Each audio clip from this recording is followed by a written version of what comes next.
An LA County Sheriff's deputy pulls over a white Mercedes after spotting the driver on a cell phone. Bodycam video of the traffic stop now going viral and the subject of a Sheriff's Department investigation. The driver recording the encounter on her phone as the deputy approaches. Yes, you are, ma'am. Good morning. And the speed limit is 40, and I was going 38, so why are you harassing me? You are correct. I pulled you over because you're a murderer. Yes, I started to record because you're a murderer.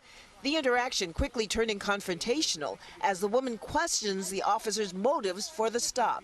You can't be on your cell phone while you're driving. I wasn't on my phone. I was recording you because you scared me. You can't use your cell phone while you're recording. You. May I have your driver's license?